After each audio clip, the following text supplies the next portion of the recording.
Pagi itu, layar ponsel masyarakat Indonesia dipenuhi dengan berita yang menggemparkan. Sebuah video amatir yang diunggah oleh seorang warga tiba-tiba menjadi viral. Dalam video itu, terlihat seorang oknum polisi dengan wajah kasar menampar seorang pedagang kaki lima yang tengah berjualan di trotoar. Pedagang yang malang itu hanya bisa menangis sambil memegangi pipinya, sementara sang polisi berdiri dengan penuh kekuasaan. Dalam rekaman itu, terdengar jelas ancaman yang dilontarkan polisi, "Kalau kamu gak mau mundur, akan aku buat hidupmu lebih susah." Video tersebut segera menyebar ke berbagai platform media sosial, memicu ributnya percakapan di kalangan netizen. Ribuan komentar datang bertubi-tubi, sebagian besar mengutuk keras tindakan tersebut. Rakyat merasa kecewa, bahkan marah, atas perilaku seorang yang seharusnya menjadi penegak hukum. Banyak yang mulai mempertanyakan, apakah ini hanya satu kasus atau representasi dari budaya kekerasan dan penyalahgunaan wewenang yang ada di dalam tubuh kepolisian? Media-media utama mulai memberitakan video itu dengan judul yang memancing emosi, seperti "Polisi memukuli pedagang, wajah baru ketidakadilan," dan "Oknum polisi merajalela, rakyat kecewa berat." Di jalan-jalan, di warung kopi, hingga di ruang rapat, topik ini menjadi perbincangan utama. Masyarakat yang selama ini berharap polisi menjadi pelindung justru merasa ketakutan. Isu ini pun tidak hanya berbicara tentang oknum yang melanggar hukum, tetapi juga tentang hilangnya rasa aman di tengah-tengah masyarakat. Semakin banyak orang yang berbicara tentang kesewenang-wenangan yang kerap terjadi di kepolisian. Rakyat menuntut keadilan. Tuntutan akan tindakan tegas terhadap oknum polisi yang melanggar hukum semakin menguat. Video itu pun memancing reaksi dari berbagai pihak, termasuk politisi, aktivis, dan tokoh masyarakat. Salah satu tokoh yang paling vokal adalah Prabowo Subianto, seorang figur yang dikenal keras dan tidak segan-segan untuk melawan ketidakadilan. Prabowo, yang beberapa waktu lalu sempat dijuluki sebagai figur yang tak bisa digoyahkan, kini harus menghadapi kenyataan pahit, kepercayaan rakyat terhadap salah satu lembaga negara yang paling dihormati, yakni kepolisian, sedang berada di titik nadir. Dalam sebuah pertemuan tertutup, Prabowo dengan nada tinggi menyampaikan kemarahannya. Ini bukan hanya soal satu oknum. Ini adalah simbol dari kegagalan sistem. Kalau kita tidak bisa mengatasi ini, rakyat akan semakin kehilangan kepercayaan. Suaranya menggema di ruang rapat, menandakan bahwa ia tidak akan membiarkan ini berlalu begitu saja.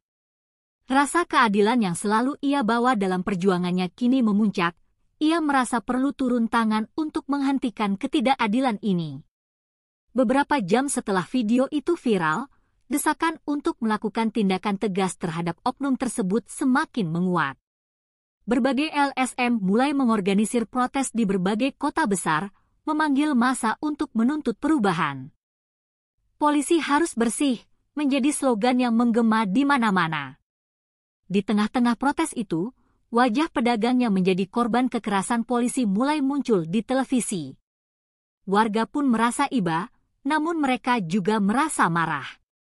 Apa yang terjadi pada bangsa ini?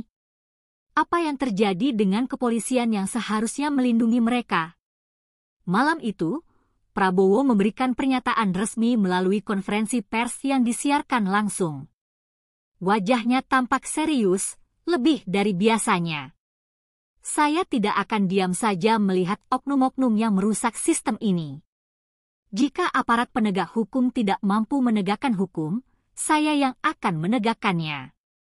Kapolri harus bertanggung jawab dan meminta maaf kepada rakyat," seru Prabowo, dengan mata penuh tekad. Pernyataan itu mengejutkan banyak orang.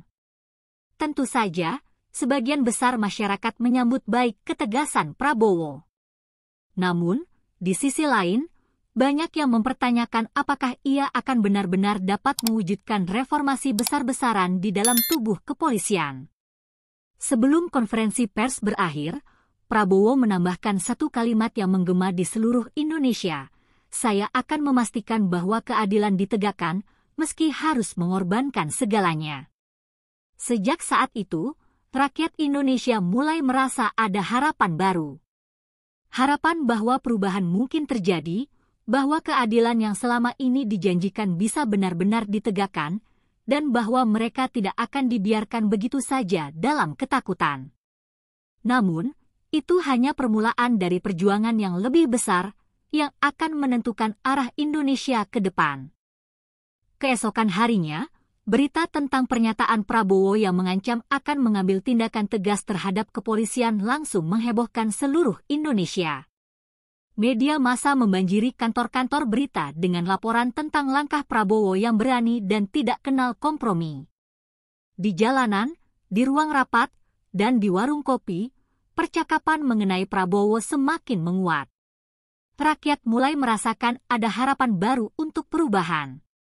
Namun, di balik itu semua, ada ketegangan yang terpendam, baik di kalangan para elit politik maupun di tubuh kepolisian.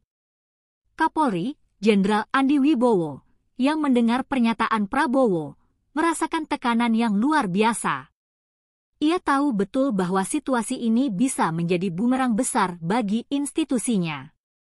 Dalam beberapa hari terakhir, banyak pihak yang menyarankan agar ia segera memberikan klarifikasi dan meminta maaf kepada publik.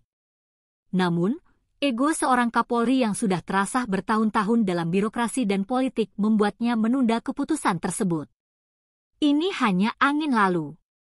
Prabowo hanya sedang mencari panggung, pikirnya, mencoba menenangkan dirinya sendiri.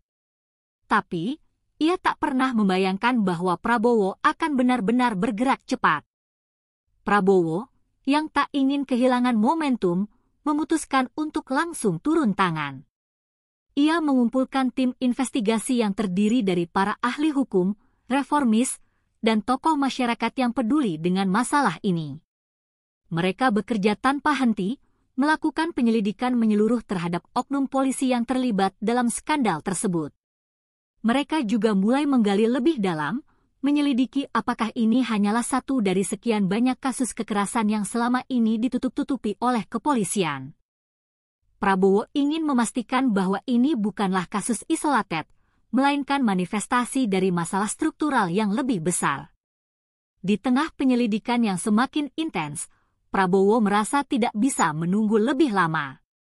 Rakyat sudah mulai jenuh dengan janji-janji reformasi yang tak kunjung terwujud. Mereka ingin bukti nyata. Dalam rapat internal yang digelar dengan sejumlah pejabat tinggi dan aktivis, Prabowo berbicara dengan penuh ketegasan. Jika mereka tidak mau berubah, kita yang harus mengubahnya. Kepolisian harus dibersihkan dari oknum-oknum seperti ini. Jika Kapolri tidak mau bertanggung jawab, saya yang akan mengambil alih, ujar Prabowo dengan nada penuh tekad. Rakyat semakin tidak sabar. Tuntutan agar Kapolri segera meminta maaf semakin menguat. Di media sosial, tagar polisi bersih mulai viral, disertai dengan seruan agar semua oknum yang terlibat dihukum setimpal. Demonstrasi mulai terjadi di berbagai kota besar, menggerakkan massa untuk menyuarakan ketidakpuasan mereka terhadap kepolisian. Di sisi lain, Kapolri yang awalnya enggan untuk bertindak, mulai merasakan bahwa keadaannya semakin terjepit. Ia menyadari bahwa jika ia tidak segera merespons dengan serius, kepercayaan publik terhadap kepolisian akan hancur. Namun, harga diri sebagai seorang pemimpin membuatnya ragu untuk meminta maaf secara terbuka. Sementara itu, Prabowo yang semakin tergerak oleh penderitaan rakyat, semakin yakin bahwa ia harus bertindak lebih dari sekadar berbicara. Dalam konferensi pers yang digelar di markas partainya, ia menyatakan dengan tegas bahwa dirinya siap memimpin revolusi hukum di Indonesia. Kita tidak bisa membiarkan institusi yang seharusnya melindungi rakyat malah menjadi penyebab ketidakadilan. Kepolisian harus dipertanggungjawabkan, serunya, menggetarkan seluruh ruangan. Suaranya yang penuh semangat menggema di seluruh negara, dan bagi rakyat, itu adalah suara harapan yang mereka tunggu-tunggu. Namun, tidak semua pihak senang dengan langkah-langkah yang diambil Prabowo. Sejumlah politisi dan elit keamanan mulai mengkritiknya dengan keras. Mereka menuduh Prabowo memanfaatkan situasi ini untuk kepentingan pribadi dan politik. Beberapa bahkan mencoba menghubungkan masalah ini dengan ambisinya dalam merebut kekuasaan. Namun, Prabowo tidak tergoyahkan. Ia tahu bahwa jika ia mundur sekarang, rakyat akan kehilangan kepercayaannya selamanya. Ini bukan tentang saya, ini tentang Indonesia yang lebih baik, tegas Prabowo, membalas tuduhan yang dilontarkan kepadanya. Di ruang rapat, para pejabat tinggi kepolisian mulai gelisah. Mereka menyadari bahwa tekanan terhadap Kapolri semakin besar, dan Prabowo semakin berani mengambil langkah konkret. Akhirnya, Kapolri terpaksa mengadakan konferensi pers. Saya minta maaf kepada seluruh rakyat Indonesia atas perbuatan oknum yang tidak mencerminkan nilai-nilai kepolisian. Kami berkomitmen untuk memperbaiki sistem dan menindak tegas setiap pelanggaran yang terjadi, ujarnya dengan suara yang terasa dipaksakan. Namun, meskipun Kapolri sudah menyampaikan permintaan maaf, bagi sebagian besar rakyat, itu sudah terlambat. Mereka sudah melihat tindakan nyata yang diberikan oleh Prabowo, dan kini harapan mereka hanya tertuju padanya. Dengan permintaan maaf dari Kapolri yang dianggap setengah hati, Prabowo memutuskan untuk tidak berhenti. Ini baru permulaan, gumamnya, Indonesia tidak butuh janji, tapi bukti. Keputusan Prabowo untuk tidak hanya berhenti pada pernyataan dan klarifikasi terus menggema di seluruh Indonesia.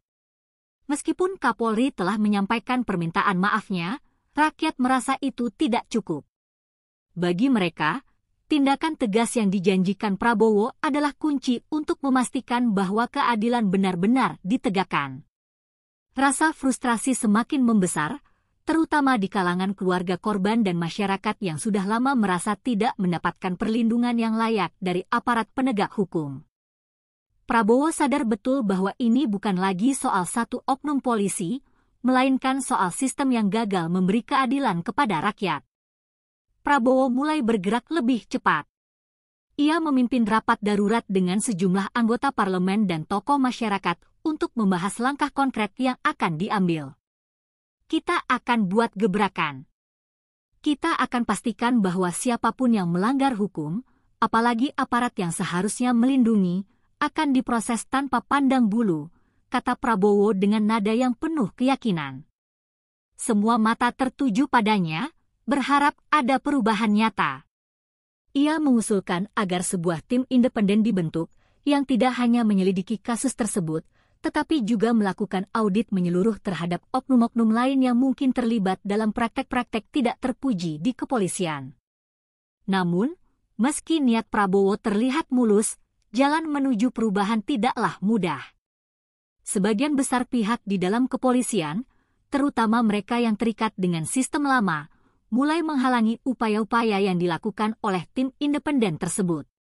Dalam rapat tertutup di markas besar kepolisian, beberapa perwira tinggi membahas kekhawatiran mereka terhadap pergerakan Prabowo. Jika ini dibiarkan terus, bukan hanya oknum yang akan jatuh, tetapi seluruh struktur kita akan terguncang, bisik seorang jenderal senior kepada rekannya.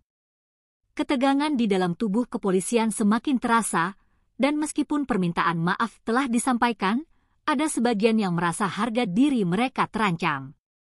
Rakyat semakin mengalirkan harapan mereka ke arah Prabowo. Di media sosial, tagar Prabowo untuk Indonesia kembali ramai. Orang-orang mulai berkumpul di jalan-jalan, menggelar aksi-aksi damai untuk mendukung perubahan yang dijanjikan oleh Sang Menteri Pertahanan. Kami ingin Indonesia yang lebih adil, kami ingin perubahan yang nyata, begitu teriakan yang terdengar di berbagai penjuru kota. Protes dan demonstrasi semakin masif, tak hanya di Jakarta, tetapi juga di berbagai daerah lainnya. Mereka mendesak agar polisi yang terlibat dalam kekerasan ini dihukum berat, dan lebih penting lagi, agar sistem di tubuh kepolisian benar-benar direformasi. Di tengah gelombang dukungan rakyat yang terus mengalir, Prabowo semakin merasa bahwa ini adalah momen untuk menunjukkan keberaniannya. Ia memutuskan untuk mengunjungi keluarga korban yang menjadi sasaran kekerasan oknum polisi. Dalam pertemuan yang penuh emosional itu, Prabowo mendengar langsung kisah penderitaan yang dialami oleh pedagang kaki lima tersebut yang telah lama berjuang untuk hidup dengan cara yang halal. Saya berjanji kepada kalian, saya tidak akan biarkan ini berlarut-larut.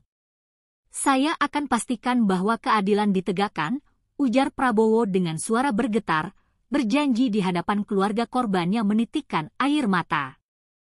Ketegasan Prabowo membuat keluarga korban merasa bahwa mereka akhirnya memiliki sekutu yang peduli.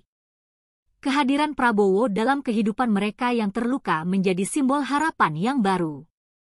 Namun, di sisi lain, para pejabat kepolisian yang terancam mulai merancang strategi untuk mengatasi gerakan Prabowo.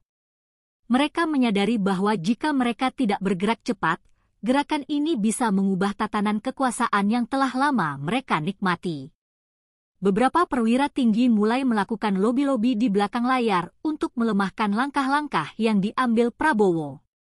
Tetapi, semakin keras tekanan yang datang dari rakyat, semakin teguh Prabowo berdiri. Ia merasa bahwa ini adalah jalan yang harus ia tempuh untuk menyelamatkan negara dari cengkraman ketidakadilan. Tensi semakin meningkat ketika Prabowo mengeluarkan pernyataan tegas dalam sebuah konferensi pers yang disiarkan langsung ke seluruh Indonesia. Saya tidak akan berhenti sampai setiap oknum yang terlibat dalam kejahatan ini dihukum sesuai dengan hukum yang berlaku. Saya tidak takut melawan siapapun yang berusaha menghalangi proses ini, bahkan jika itu melibatkan jenderal-jenderal yang sudah lama berkuasa, serunya dengan penuh keberanian. Suaranya yang lantang menjadi sorotan, memperlihatkan bahwa Prabowo bukan sekadar berbicara, tetapi benar-benar siap bertindak untuk membersihkan aparat kepolisian. Namun, ada satu langkah besar yang telah dipersiapkan oleh Prabowo yang akan menjadi titik balik dari pertempuran ini. Ia mengumumkan bahwa sebuah sidang umum akan digelar di DPR untuk membahas reformasi besar-besaran terhadap kepolisian, yang akan melibatkan pemecatan oknum-oknum yang terlibat dan audit menyeluruh terhadap seluruh struktur kepolisian. Sidang ini tidak hanya akan menjadi ajang untuk membersihkan kepolisian, tetapi juga akan menguji sejauh mana keberanian pemerintah dan rakyat dalam menghadapi sistem yang telah rusak. Bagi Prabowo, ini adalah langkah terakhir untuk memastikan bahwa keadilan benar-benar ditegakkan. Hari yang ditunggu-tunggu akhirnya tiba. Sidang umum yang digagas oleh Prabowo di DPR untuk membahas reformasi besar-besaran terhadap kepolisian menjadi sorotan utama seluruh media dan masyarakat Indonesia. Ruang sidang dipenuhi oleh politisi, pejabat tinggi, serta aktivis yang sudah tidak sabar menantikan perubahan yang dijanjikan. Prabowo berdiri tegak di depan meja sidang, wajahnya penuh tekad dan keberanian.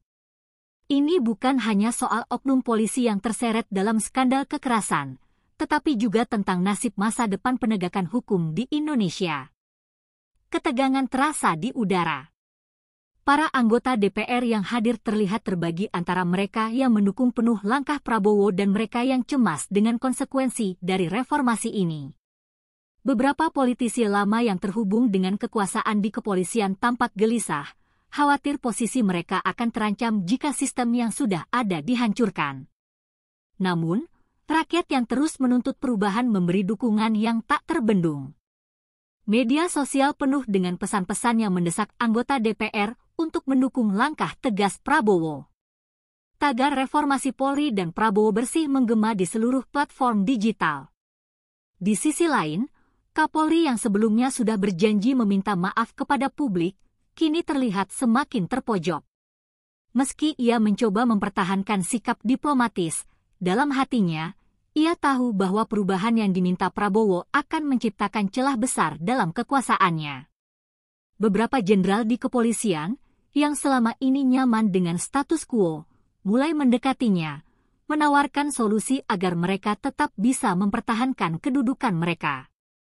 Namun, Kapolri merasa dilematis. Di satu sisi, ia harus menjaga kehormatan institusinya, namun di sisi lain, ia merasa bahwa tekanan dari Prabowo dan rakyat semakin besar. Hari ini akan menjadi ujian besar baginya.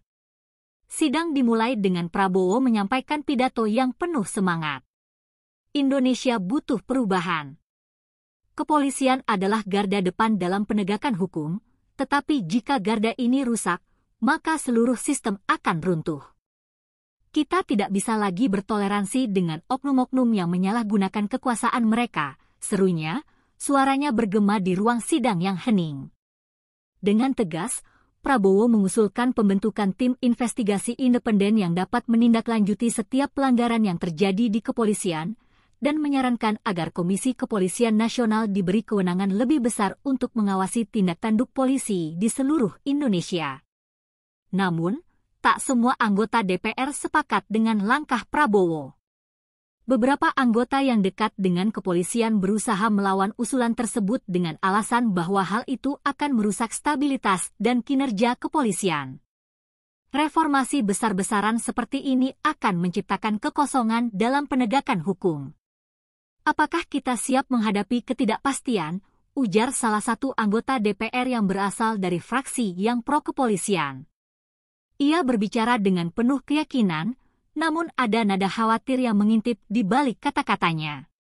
Suasana semakin memanas, dengan perdebatan keras antara pihak yang pro-reformasi dan mereka yang merasa terancam.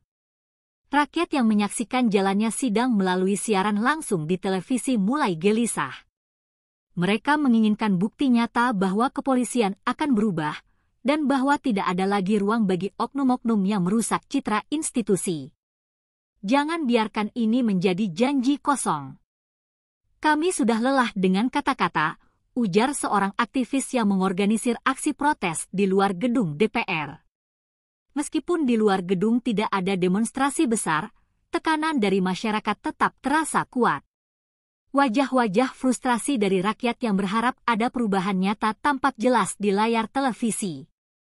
Melihat ketegangan yang semakin memuncak, Prabowo memutuskan untuk bertindak lebih jauh. Ia dengan tegas mengusulkan agar DPR memberikan hak penuh kepada Komisi Kepolisian Nasional untuk melakukan audit menyeluruh terhadap seluruh kepolisian, serta menindak tegas setiap oknum yang terbukti melakukan pelanggaran. Jika kita tidak mengambil langkah tegas sekarang, maka Indonesia akan terus dihantui oleh ketidakadilan, ujar Prabowo. Matanya menatap para anggota DPR yang duduk terdiam. Pidato itu menjadi momen kunci dalam sidang tersebut, yang memaksa setiap anggota DPR untuk merenung tentang keputusan yang akan mereka ambil. Tak lama setelah pidato Prabowo, Kapolri akhirnya memberikan tanggapan. Suaranya terdengar berat, penuh keprihatinan. Saya mengakui bahwa ada oknum-oknum yang telah mencoreng nama baik kepolisian. Namun, saya berjanji untuk memperbaiki institusi ini, meskipun itu berarti harus menghadapi kenyataan pahit. Saya siap mendukung setiap langkah yang dapat memperbaiki kepolisian, katanya dengan suara tegas, namun ada keraguan yang tak terucapkan. Bagi sebagian anggota DPR, ini adalah langkah yang tepat, namun bagi yang lain, ini adalah ancaman yang tak bisa diabaikan. Sidang berakhir dengan keputusan yang mengejutkan. Sebagian besar anggota DPR akhirnya sepakat untuk mendukung usulan Prabowo, meski dengan beberapa revisi dan kompromi. Sebuah tim independen akan dibentuk, dan Komisi Kepolisian Nasional akan diberi kewenangan lebih besar untuk melakukan pengawasan. Namun, bagi Prabowo, ini hanyalah permulaan. Ia tahu bahwa tantangan besar masih menunggu di depan. Perubahan ini baru awalnya. Kami akan terus berjuang untuk Indonesia yang lebih baik, gumam Prabowo setelah sidang usai, mata tajamnya menatap masa depan yang penuh tantangan. Kemenangan sementara yang diraih Prabowo di sidang umum DPR bukanlah akhir dari perjalanan panjang reformasi kepolisian yang ia usung. Meskipun sebagian besar anggota DPR mendukung usulannya, tekanan dari dalam tubuh kepolisian semakin keras. Beberapa jenderal senior yang merasa terancam mulai melancarkan manuver-manuver politik untuk merongrong perubahan yang telah disepakati. Di balik layar, mereka merencanakan perlawanan yang bisa menggoyahkan Prabowo dan seluruh sistem yang telah dibentuknya. Rencana mereka adalah mengirimkan pesan bahwa kekuasaan di kepolisian tidak akan bisa diubah hanya dengan satu sidang atau keputusan sepihak. Di tengah suasana yang semakin memanas, Prabowo menerima laporan bahwa beberapa oknum di kepolisian mulai melakukan tindakan balasan terhadap mereka yang mendukung reformasi. Beberapa aktivis yang vokal dalam mendukung langkah Prabowo mulai diteror secara halus. Di beberapa daerah, pengacara yang mendampingi keluarga korban kekerasan oleh polisi diancam dengan tindakan kriminal, dan keluarga korban yang berani bersuara pun mulai dikejar dengan intimidasi. Prabowo merasakan bahwa ini adalah ujian terbesar dalam upayanya untuk membersihkan tubuh kepolisian dari oknum-oknum yang selama ini melindungi kekuasaan mereka dengan cara-cara kotor. Sementara itu, media kembali menggema dengan berita tentang ketegangan ini. Sejumlah jurnalis yang telah berusaha membuka mata publik mengenai korupsi di tubuh kepolisian mulai melaporkan adanya gangguan terhadap kerja mereka. Beberapa wartawan yang berusaha mengungkap bukti-bukti penyalahgunaan kekuasaan oleh polisi mulai menerima ancaman tak hanya lewat telepon, tetapi juga melalui pesan anonim yang mengarah pada intimidasi fisik. Masyarakat mulai bertanya-tanya apakah Prabowo benar-benar dapat mengatasi kekuatan besar yang berusaha menggagalkan reformasi ini. Keterlibatan aparat kepolisian yang seharusnya melindungi media malah semakin menambah kecurigaan. Prabowo tidak tinggal diam. Ia memutuskan untuk membuka jalur komunikasi langsung dengan masyarakat melalui konferensi pers yang disiarkan langsung ke seluruh negeri. Kami akan menghadapi ini bersama. Tidak ada yang bisa menghalangi perjuangan kami untuk menjadikan Indonesia lebih baik. Kami akan membersihkan kepolisian, tanpa terkecuali, ujarnya dengan tegas, matanya memancar penuh semangat. Namun, kali ini, ia juga mengingatkan bahwa ini bukan hanya tentang mencopot oknum-oknum yang bersalah, tetapi tentang meruntuhkan sistem yang telah melahirkan ketidakadilan. Jika ada yang berusaha menghalangi perubahan ini, mereka akan menghadapi saya, tegasnya lagi, menandakan bahwa pertarungan ini akan semakin sengit. Namun, saat Prabowo merasa bahwa ia tengah berada di jalur yang benar, ketegangan dalam tubuh kepolisian semakin memuncak. Dalam sebuah operasi besar di Jakarta, sejumlah polisi dari satuan khusus yang loyal pada sistem lama mencoba menggagalkan operasi pembersihan yang dilakukan oleh tim independen yang dibentuk oleh Prabowo. Mereka menahan beberapa saksi kunci dan menghilangkan bukti-bukti penting yang mengarah pada pelanggaran yang dilakukan oleh oknum-oknum polisi. Kejadian ini membuat Prabowo semakin sadar bahwa bentrokan langsung dengan kekuatan besar yang ada di dalam tubuh kepolisian sudah tak bisa dihindari lagi. Dengan dorongan dari rakyat yang semakin menginginkan perubahan, Prabowo memutuskan untuk mengambil langkah ekstrim. Ia mengajukan usulan untuk membentuk sebuah tim khusus yang akan mengawasi langsung operasi-operasi besar yang dilakukan kepolisian. Tim ini tidak hanya akan menangani pelanggaran kecil, tetapi juga menyelidiki praktik-praktik korupsi dan kekerasan yang telah menjadi budaya di kepolisian. Usulannya ini menuai perlawanan hebat dari kalangan perwira tinggi kepolisian, namun Prabowo menegaskan bahwa ini adalah langkah terakhir yang harus dilakukan untuk menjaga kepercayaan rakyat terhadap institusi penegak hukum. Rakyat yang terus mendukung reformasi kepolisian mulai menunjukkan kekuatan mereka di jalanan. Aksi-aksi damai yang awalnya kecil kini menjadi lebih besar, dengan ribuan orang turun ke jalan setiap hari. Di beberapa kota besar, kerumunan massa membanjiri ruas-ruas jalan, meneriakkan tuntutan mereka agar perubahan segera dilakukan. Tidak hanya warga sipil, tetapi juga beberapa tokoh masyarakat dan aktivis yang sebelumnya agak ragu dengan langkah Prabowo kini mulai mendukungnya. Mereka melihat bahwa ini adalah momen krusial bagi Indonesia untuk bangkit dan mengubah wajah hukum yang selama ini penuh dengan kejanggalan. Namun, di balik semua sorakan rakyat, bentrokan fisik dengan aparat kepolisian semakin tak terhindarkan. Sejumlah demonstrasi yang awalnya damai berubah menjadi kerusuhan ketika sejumlah oknum polisi yang bertugas di lapangan mulai bertindak brutal. Mereka memukuli peserta demo yang menuntut keadilan, membubarkan massa dengan kekerasan, dan menembakkan gas air mata ke arah warga sipil yang tidak bersenjata. Ini membuat Prabowo semakin marah. Ia tahu bahwa tidak ada lagi jalan mundur. Perjuangan ini bukan hanya soal membersihkan polisi dari oknum, tetapi soal mempertaruhkan masa depan Indonesia sebagai negara yang adil dan beradab. Bentrokan antara pihak yang menginginkan perubahan dan mereka yang berusaha mempertahankan sistem lama semakin memuncak. Dalam suasana yang penuh ketegangan ini, Prabowo tahu bahwa keputusan-keputusan besar akan menentukan arah negara. Dengan tekad bulat, ia bersumpah untuk melanjutkan pertempuran ini sampai titik darah penghabisan demi Indonesia yang lebih baik. Ketegangan antara pihak yang mendukung reformasi kepolisian dan mereka yang berusaha mempertahankan status quo semakin memanas. Dalam satu malam yang gelap, sebuah pengkhianatan besar terjadi. Beberapa perwira tinggi kepolisian yang sebelumnya bersumpah untuk mendukung Prabowo mulai melakukan persekongkolan gelap untuk menggagalkan reformasi yang sudah digulirkan. Mereka bersekutu dengan beberapa politisi yang memiliki kepentingan pribadi, dengan tujuan meruntuhkan integritas gerakan yang sedang berkembang ini. Dalam rapat tertutup, mereka menyusun rencana besar untuk menjatuhkan Prabowo dan mengambil alih kendali atas reformasi yang telah disepakati.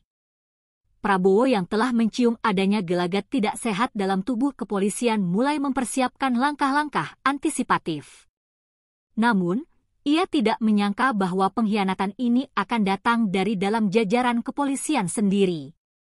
Informasi yang ia terima menunjukkan bahwa ada upaya untuk mendiskreditkan dirinya dengan cara memanfaatkan kasus-kasus yang melibatkan kekerasan oleh oknum-oknum polisi.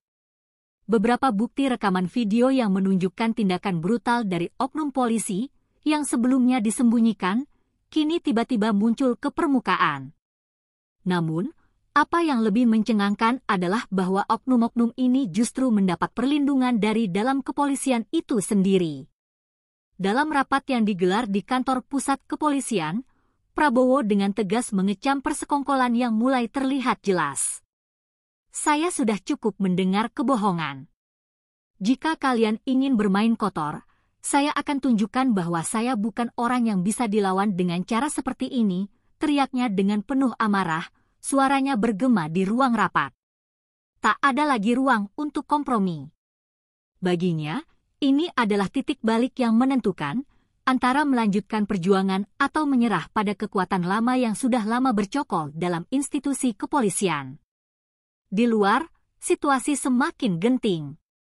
Demonstrasi besar-besaran kembali meletus di berbagai kota, dipicu oleh ketidakpuasan yang semakin meluas terhadap tindakan represif yang dilakukan oleh aparat kepolisian.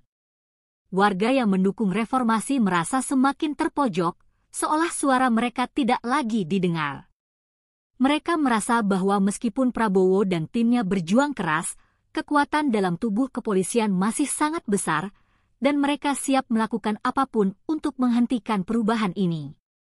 Dengan tegas, mereka menyuarakan bahwa ini adalah saatnya untuk bertindak, bukan hanya berbicara. Jika bukan sekarang, kapan lagi? Jika bukan kami, siapa lagi? Teriak seorang pemuda yang ikut dalam aksi tersebut. Sementara itu, media mulai memperburuk keadaan dengan melaporkan kabar pengkhianatan yang terjadi di tubuh kepolisian. Berita tentang persekongkolan yang melibatkan perwira tinggi dan politisi mulai merembet ke seluruh penjuru tanah air. Warga Indonesia yang sebelumnya mungkin masih ragu, kini mulai merasakan adanya ketidakadilan yang lebih dalam. Di berbagai sudut kota, orang-orang mulai membicarakan tentang reformasi yang seakan-akan dicoba untuk digagalkan oleh mereka yang selama ini berada di atas angin. Hati rakyat semakin terbakar, dan mereka semakin yakin bahwa mereka tidak bisa lagi berdiam diri. Namun, apa yang terjadi selanjutnya jauh lebih mengejutkan. Saat Prabowo sedang bersiap untuk mengambil langkah lebih tegas, tiba-tiba terjadi serangan yang tak terduga. Seorang anggota tim Prabowo yang sudah lama dipercaya, yang dianggap setia, terlibat dalam sebuah kasus besar yang melibatkan oknum-oknum kepolisian yang dilindungi oleh jaringan kekuatan lama. Anggota tersebut dituduh terlibat dalam penyalahgunaan wewenang, dan tuduhan itu langsung disebarkan ke media.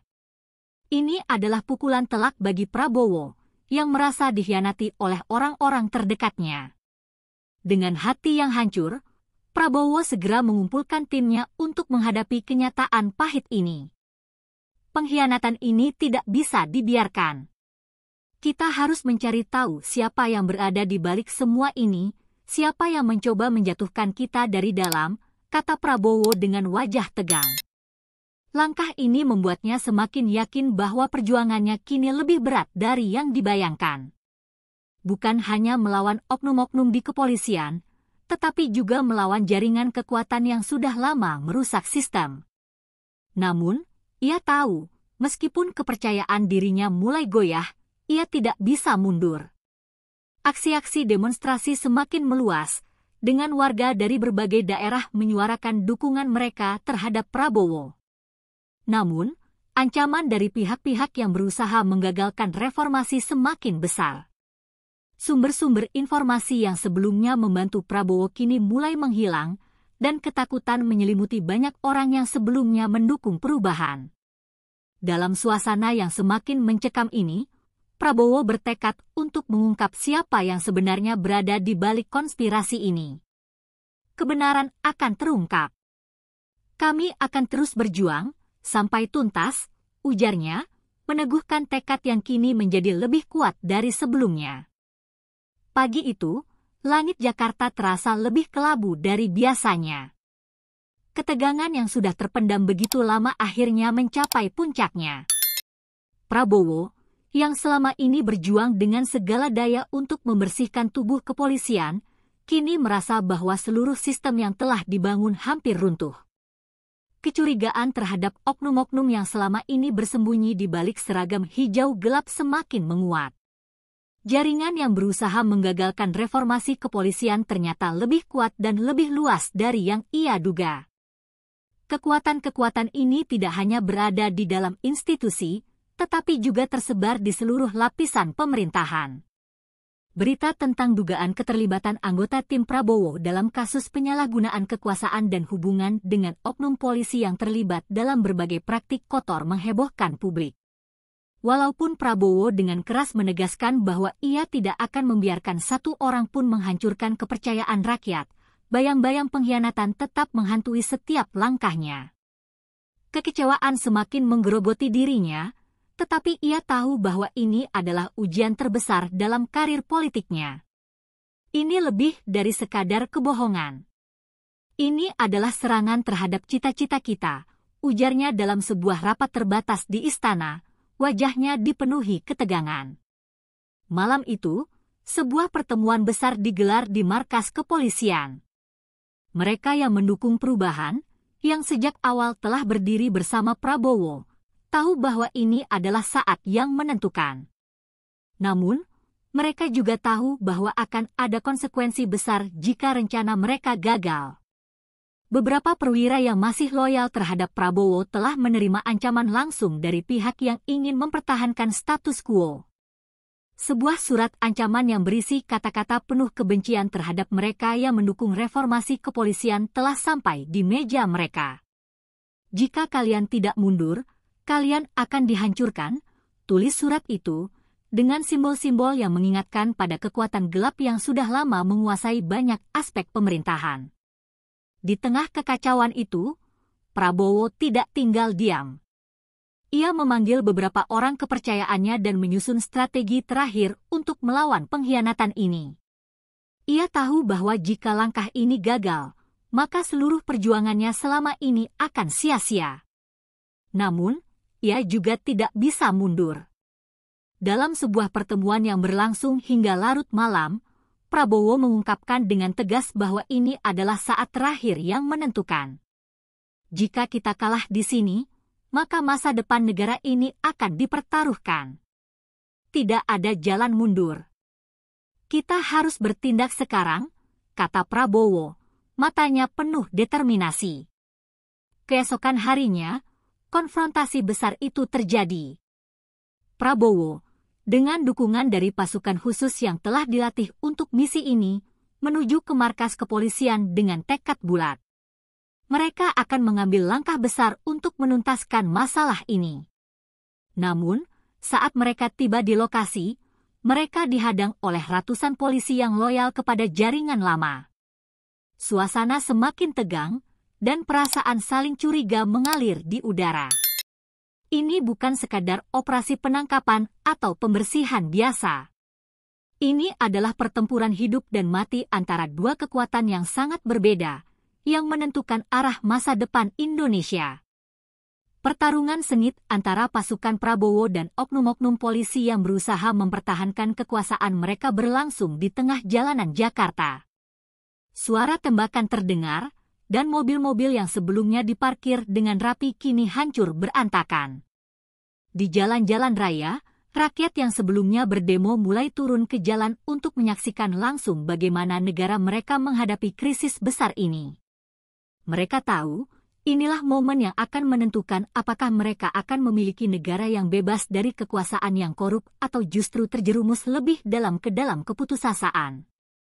Di tengah kerusuhan itu, Prabowo berhadapan langsung dengan salah satu perwira tinggi yang selama ini ia percayai, namun kini terbukti menjadi salah satu pengkhianat terbesar. Dalam pertemuan yang menegangkan, keduanya saling berhadapan di hadapan banyak saksi, di tengah atmosfer penuh kebingungannya. "Kamu mengkhianati semua yang kita perjuangkan, kamu mengkhianati rakyat," teriak Prabowo, suaranya menggema di ruang yang sunyi. Perwira itu, dengan wajah penuh penyesalan dan ketakutan, hanya bisa menundukkan kepala. Namun, itu sudah terlambat. Pilihan telah dibuat, dan jalan tak lagi bisa kembali. Dengan tegas, Prabowo memerintahkan agar perwira tersebut dibawa ke pengadilan militer yang sudah disiapkan untuk mengadili mereka yang terlibat dalam pengkhianatan. "Hanya dengan cara ini kita bisa mengembalikan kepercayaan rakyat," ujar Prabowo dengan suara tegas, meskipun rasa sakit yang mendalam terasa di hatinya. Ia tahu bahwa pengkhianatan ini akan meninggalkan luka yang dalam, tetapi ia juga tahu bahwa ia harus maju, tak peduli seberapa besar pengorbanan yang harus diberikan. Langkah ini menjadi simbol bahwa tidak ada tempat bagi pengkhianat di dalam perjuangan ini. Meskipun kemenangan masih berada di ujung mata, Prabowo tahu bahwa jalan yang dihadapinya tidak akan mudah. Masih banyak tantangan yang harus dihadapi, dan meskipun ia telah berhasil mengungkap pengkhianatan ini, ia sadar bahwa pertempuran sesungguhnya baru saja dimulai. Ini belum selesai. "Perjuangan kita baru saja dimulai," kata Prabowo dengan penuh keyakinan, meskipun wajahnya menunjukkan beban yang sangat berat. Keputusan besar yang ia ambil ini menjadi langkah terakhir menuju sebuah Indonesia yang lebih adil dan bebas dari kejahatan yang telah lama merusak sistem. Malam itu, Jakarta tidak hanya diliputi oleh kerusuhan, tetapi juga ketegangan yang luar biasa. Setiap sudut kota terasa panas, bukan hanya karena api yang berkobar akibat bentrokan, tetapi juga karena hati-hati yang sedang diuji. Prabowo merasa berat di dada, bukan hanya karena memimpin sebuah perubahan besar, tetapi juga karena pengkhianatan yang baru saja terungkap. Kepercayaan yang selama ini ia beri kepada orang-orang terdekatnya kini hancur berantakan. Wajahnya yang biasa terlihat tenang kini dipenuhi garis-garis kelelahan, namun di balik itu, ada api yang semakin membara. Ia tahu, jika ini gagal, bukan hanya karir politiknya yang tamat, tetapi seluruh perjuangannya untuk Indonesia yang lebih baik juga akan runtuh. Namun, di tengah malam yang penuh dengan kekacauan, sebuah pesan datang. Pesan tersebut datang dari seorang sumber yang tidak dikenal, yang mengungkapkan bahwa pengkhianatan ini jauh lebih besar dari yang dibayangkan. Sumber tersebut menginformasikan bahwa kekuatan yang berusaha menggagalkan reformasi kepolisian tidak hanya terdiri dari oknum-oknum di dalam kepolisian, tetapi juga melibatkan beberapa pihak kuat dari luar, termasuk beberapa tokoh politik yang selama ini bersembunyi di balik wajah kebijaksanaan. Kebenaran ini mengguncang Prabowo, dan ia tahu bahwa jika ia tidak bergerak cepat, seluruh bangsa ini bisa jatuh ke dalam tangan-tangan yang kotor. Di saat yang genting ini, Prabowo tidak bisa lagi mengandalkan institusi yang ada. Ia harus bertindak sendiri. Dengan dukungan dari beberapa loyalisnya, ia menyusun rencana untuk menghadapi kekuatan besar yang mencoba merusak reformasi ini. Misi ini bukan hanya untuk membersihkan kepolisian, tetapi juga untuk menyelamatkan negara dari cengkraman kekuatan lama yang sudah terlalu lama menindas rakyat. Jika kita tidak bertindak, maka kita akan kehilangan segalanya, ucapnya dengan tegas, menggambarkan tekad yang semakin membara di dalam hatinya. Namun, saat Prabowo dan timnya bersiap untuk melakukan serangan besar, tiba-tiba, sebuah kejadian yang tidak terduga terjadi. Seorang tokoh penting yang selama ini mendukung reformasi, yang dikenal sangat berpengaruh, malah memilih untuk menarik dukungannya dan berbalik melawan Prabowo. Kamu telah terlalu jauh. Ini bukan saatnya untuk melawan kekuatan besar, kata tokoh itu, suaranya penuh dengan keteguhan, namun juga kekhawatiran yang sangat mendalam. Perasaan terluka merasuki Prabowo, namun ia menyadari bahwa ini adalah bagian dari perjalanan yang harus ia jalani. Tidak semua orang yang bersamanya sejak awal akan tetap bertahan sampai akhir. Di tengah kepanikan dan kebingungannya, Prabowo menerima kunjungan dari seorang sahabat lamanya, yang juga seorang tokoh penting dalam dunia politik. Kamu harus berhenti sekarang, Prabowo. Jika kamu teruskan ini, kamu akan membahayakan dirimu sendiri dan orang-orang yang kamu cintai, kata sahabatnya dengan suara yang berat. Prabowo merasa jantungnya seakan berhenti berdetak mendengar kata-kata itu. Ia merasa terjepit antara dua pilihan yang sama-sama sulit, antara terus maju dan berjuang demi cita-cita yang telah ia yakini, atau mundur dan menjaga keselamatan dirinya dan orang-orang yang ada di sekitarnya. Namun, saat dia melihat wajah-wajah rakyat yang masih setia mendukungnya, terbayang dalam benaknya suara-suara yang terus bergema dalam setiap demonstrasi yang berlangsung. Kami tidak akan menyerah. Kami percaya pada perubahan, teriak para demonstran yang berkumpul di jalan-jalan utama Jakarta. Suara-suara ini memberikan kekuatan baru bagi Prabowo.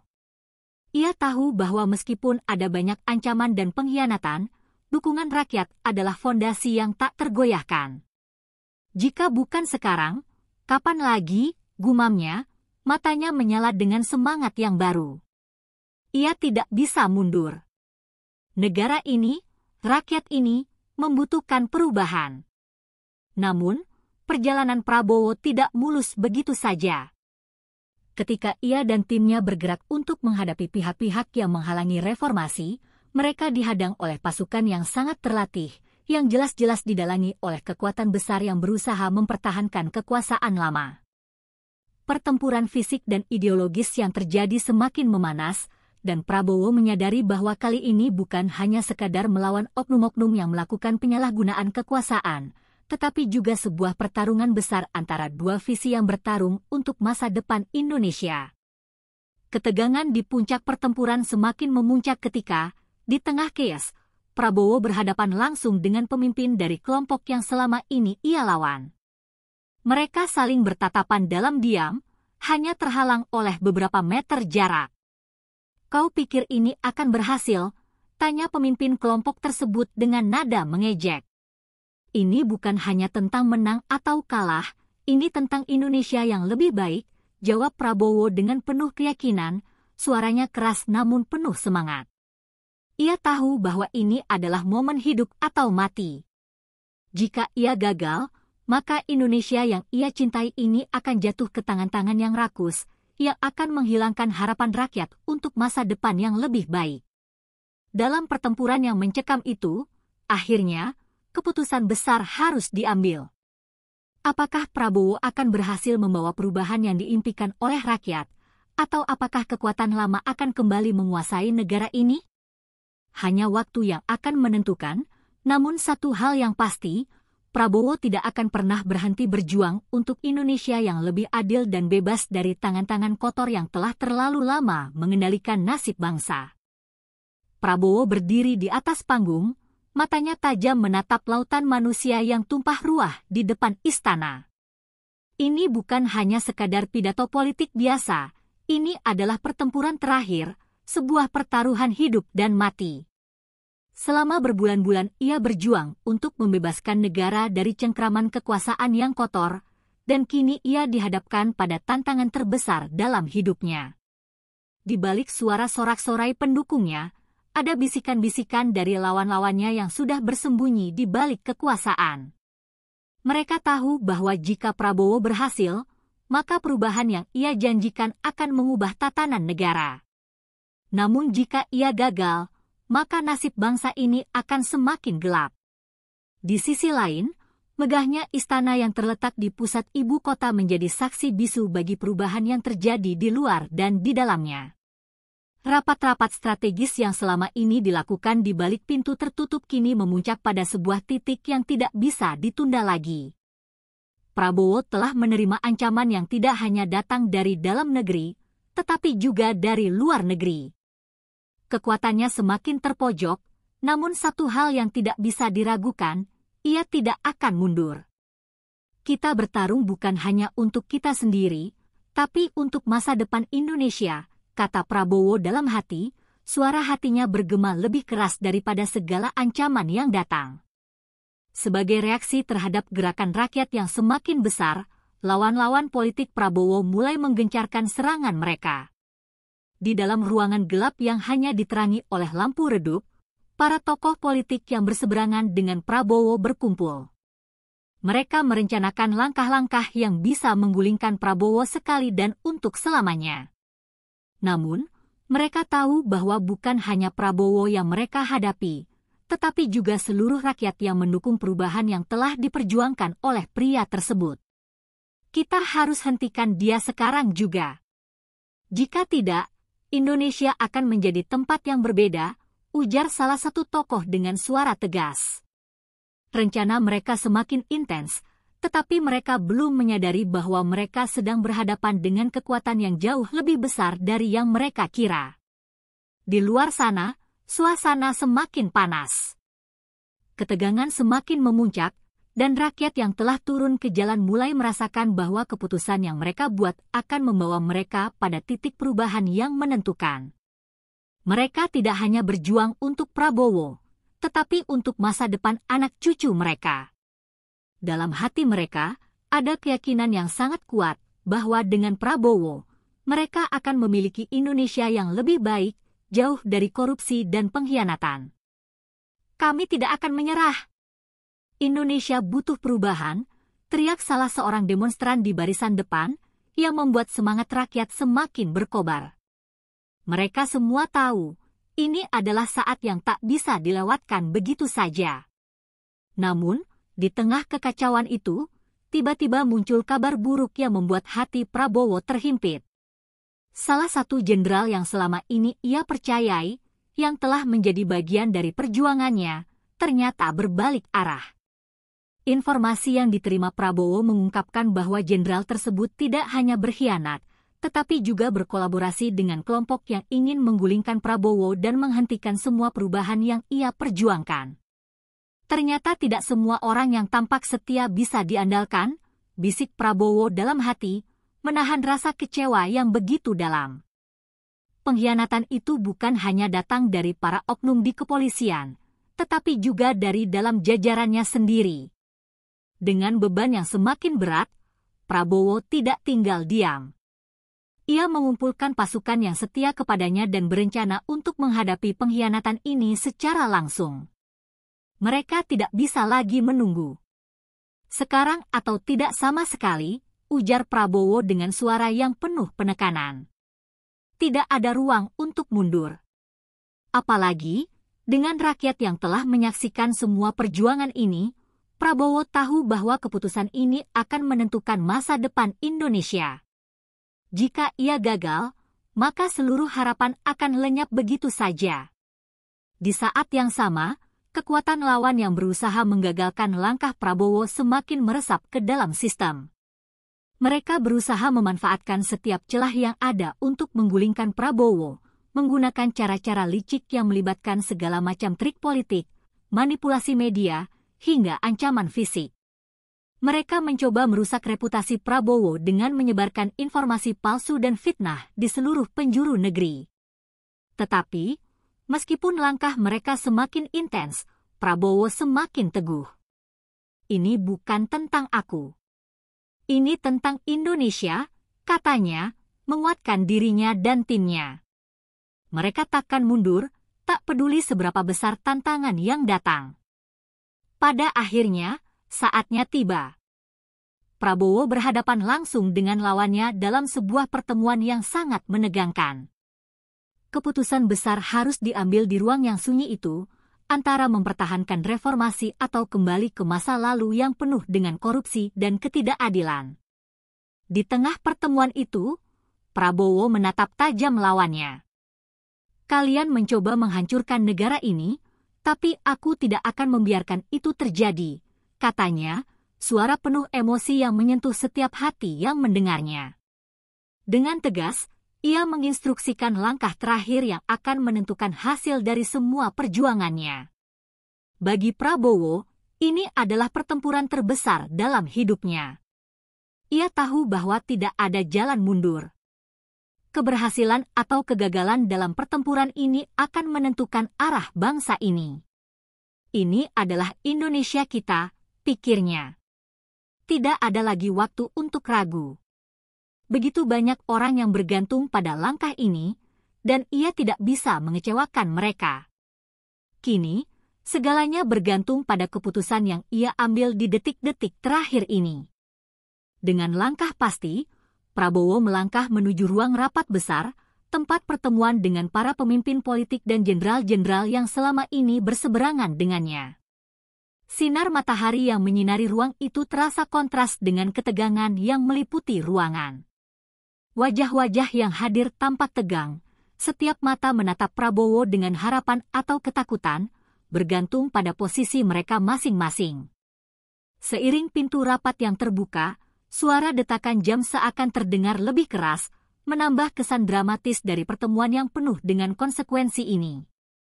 Prabowo berdiri tegak di tengah ruangan, matanya tajam memindai setiap sosok yang ada di sekitarnya. Tak ada lagi senyum, hanya raut wajah yang keras dan penuh tekad. Kita sudah sampai pada titik ini, ujarnya dengan suara yang berat namun jelas. Ini bukan lagi tentang siapa yang menang atau kalah, ini tentang masa depan bangsa ini. Kita semua tahu bahwa apa yang terjadi dalam beberapa bulan terakhir telah mengungkapkan segalanya. Suaranya menggema di antara dinding-dinding ruangan yang sepi, menambah intensitas ketegangan yang semakin mencekam. Para pemimpin lawan hanya bisa diam, beberapa dari mereka mulai terlihat gelisah. Prabowo tahu betul bahwa mereka merasa terpojok. Mereka tahu bahwa ini adalah kesempatan terakhir untuk menghentikan reformasi yang telah dicanangkan Prabowo, reformasi yang akan mengguncang struktur kekuasaan yang telah mereka bangun selama bertahun-tahun. Apa yang kita hadapi sekarang bukan hanya perjuangan politik, ini adalah perjuangan untuk keadilan dan masa depan anak cucu kita, kata Prabowo dengan suara yang semakin keras, seolah ingin menegaskan bahwa tidak ada lagi ruang untuk kompromi. Tiba-tiba, seorang jenderal yang selama ini menjadi sekutu terdekat Prabowo, berdiri dan mengangkat tangannya. Pak Prabowo, saya minta maaf, ujarnya dengan suara serak, wajahnya terlihat ragu. Saya sudah terjebak dalam permainan politik yang salah. Saya melihat betapa banyak orang di luar sana yang berharap pada perubahan, dan saya tidak bisa lagi berdiri di pihak yang salah. Seluruh ruangan terdiam, hanya suara desahan pelan yang terdengar. Perasaan lega mulai meresap dalam diri Prabowo. Ini adalah momen yang tak ternilai harganya, seorang sekutu yang kembali pada jalan yang benar. Namun, tidak semua orang di ruangan itu bisa merasakan kelegaan yang sama. Beberapa tokoh politik yang tidak setuju dengan Prabowo tetap berpandangan sinis. Kamu pikir ini akan mengubah segalanya? Kamu pikir semua yang sudah terjadi bisa dimaafkan begitu saja? Salah satu tokoh dari kubu lawan berkata dengan suara tinggi, mencoba untuk menentang keyakinan Prabowo. Perjuangan ini bukan hanya tentang memberi maaf, tetapi tentang mengubah sistem yang telah rusak ini, jawab Prabowo tegas, tanpa ragu. Jika kalian tidak melihatnya, maka kalian akan terus terjebak dalam kebohongan yang telah menjerat negara ini. Keheningan kembali melanda ruangan itu, sementara Prabowo berdiri tegak, memandang wajah-wajah yang terdiam. Ia tahu bahwa ini adalah saat-saat yang menentukan. Namun, ia juga tahu bahwa kebenaran tidak dapat dibungkam lagi. Semua yang selama ini disembunyikan mulai terungkap, satu persatu. Kasus-kasus korupsi, penyalahgunaan kekuasaan, dan pengkhianatan dalam tubuh pemerintahan yang sebelumnya tak terjamah kini muncul ke permukaan. Ini bukan hanya tentang saya, tetapi tentang kalian semua, katanya dengan suara yang penuh keyakinan. Ini adalah ujian terakhir untuk negara ini, apakah kita ingin terus dipimpin oleh kebohongan atau kita akan memilih kebenaran. Seorang jurnalis yang selama ini meliput gerakan Prabowo, tiba-tiba berdiri dan bertanya, "Pak Prabowo, setelah semua yang telah terjadi, apa yang akan Anda lakukan untuk membersihkan sistem ini?" Prabowo memandang jurnalis itu dengan penuh perhatian. "Saya akan membersihkan semua yang terlibat dalam kebohongan ini," jawabnya tanpa ragu. "Tidak ada yang akan aman jika mereka tidak mengikuti jalan kebenaran. Negara ini membutuhkan perubahan nyata, dan saya tidak akan mundur." Kata-katanya yang tegas menggetarkan suasana rapat yang semakin mencekam.